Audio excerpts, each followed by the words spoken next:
श्री शिवाय नमस्तुभ्यम। हर हर महादेव। आज है 26 मई 2025। दिन बहुत विशेष है। सोमवार का दिन है, ज्येष्ठ का माह है और अमावस्या की तिथि है। ऐसे में सोमवार के दिन अमावस्या आने के कारण इसे हम सोमवती अमावस्या भी कहते हैं। इसके साथ ही साथ वट सावित्री का विशेष व्रत की तिथि भी आज ही है। वट सावित्री के व्रत के दिन मतलब आज के दिन आपको कौन कौन से उपाय करना है अपने पति की लंबी आयु के लिए, अपने वैवाहिक जीवन में अच्छे सुख और समृद्धि के लिए, और कई ऐसे उपाय जैसे आप आज के दिन कर सकते हैं, उन्हीं की जानकारी आपको इस वीडियो के माध्यम से मिलने वाली है।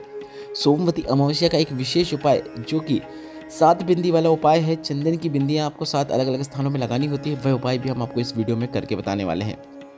आपको बता दें, तीज और करवा चौथ की तरह ही वट सावित्री व्रत भी हिंदू धर्म में विवाहित महिलाओं के लिए बहुत अधिक खास माना जाता है। इस दिन महिलाएं अपने पति की लंबी आयु के लिए और सुखी वैवाहिक जीवन के लिए व्रत रखती है। इसके साथ ही साथ आपको बता दें, पौराणिक मान्यताओं के अनुसार इसी दिन देवी सावित्री ने यमराज से अपने मृत पति सत्यवान के प्राण वापस लिए थे।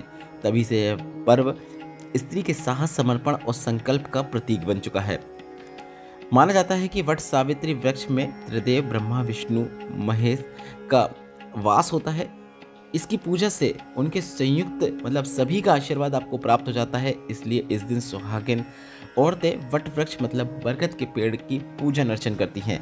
आपको बता दें, इस साल वट सावित्री का जो व्रत है वह आज मतलब 26 मई को रखा जाने वाला है। इस दिन के कुछ सरल उपाय जिसे आपको करना है वह इस प्रकार है।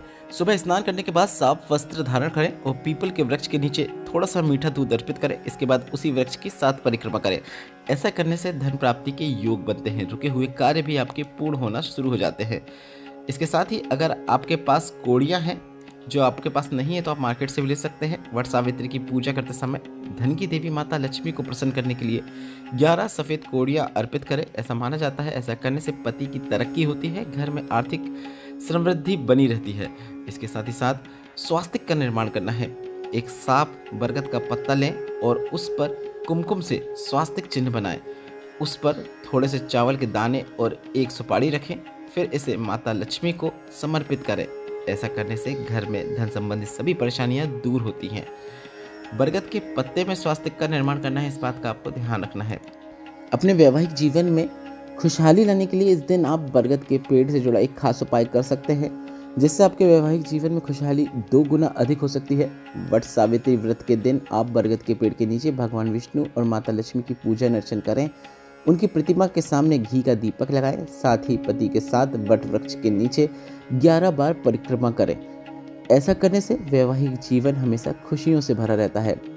इसके साथ ही साथ आपको एक बात का ध्यान रखना है कि वट सावित्री व्रत के दिन पारण करते हुए महिलाएं जब अपने पति को तिलक लगाकर उनके चरणों का स्पर्श करती हैं तो धार्मिक मान्यता के अनुसार ऐसा करने से देवी देवता अत्यंत प्रसन्न होते हैं और घर में सुख शांति हमेशा बनी रहती है। इस दिन आपको सावित्री और सत्यवान की कथा का पाठ करने का भी बहुत विधान है।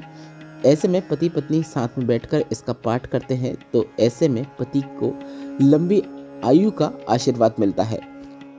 अब उस उपाय की बात कर लेते हैं जो कि गुरुजी पंडित प्रदीप मिश्रा जी का बताया सोमवती अमावस्या के दिन किए जाने वाला एक विशेष उपाय है। सबसे पहले हम आपको बता दें, इस उपाय को करने के लिए आपको भोलेनाथ के मंदिर में पहुंचना होगा, क्योंकि यह उपाय भोलेनाथ के शिवलिंग के साथ साथ नंदी भगवान के साथ भी किया जाता है और घरों पे नंदी भगवान नहीं होते हैं।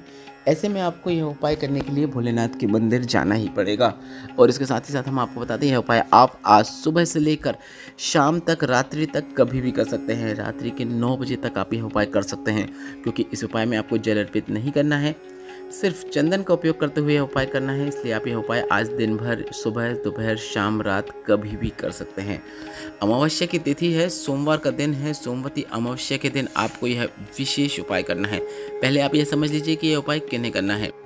अगर आपके घर में जरा सी बातों में लड़ाइयाँ हो रही हैं, पति पत्नी की लड़ाई हो, सास बहू की लड़ाई हो, या फिर बच्चे आपस में लड़ते रहते हैं, कुछ भी बोल देते हैं, या फिर आपके घर में एक कमाओ सवा खर्च होने जैसी स्थिति बनी हुई है, घर में बर्तन नीचे गिरते हैं, क्लेश का माहौल रहता है, घर में सुख शांति आपको बिल्कुल भी देखने को नहीं मिल रही है, तो आपको यह विशेष उपाय किसी भी अमावस्या में कर सकते हैं और सोमवती अमावस्या जैसी विशेष तिथि में करके अधिक से अधिक लाभ प्राप्त कर सकते हैं। यह उपाय आप वीडियो में देखकर समझ सकते हैं कि यह उपाय आपको किस प्रकार से करना है। घर के क्लेश को दूर करने के लिए, घर में पॉजिटिविटी लाने के लिए, सुख समृद्धि लाने के लिए, निगेटिविटी को दूर करने के लिए आपको यह विशेष उपाय अवश्य करना है।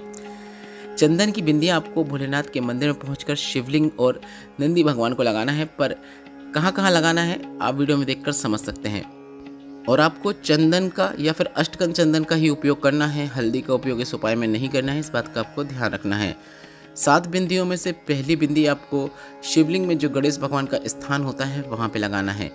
दूसरी बिंदी आपको शरण कार्तिकेय भगवान के स्थान पे लगाना है।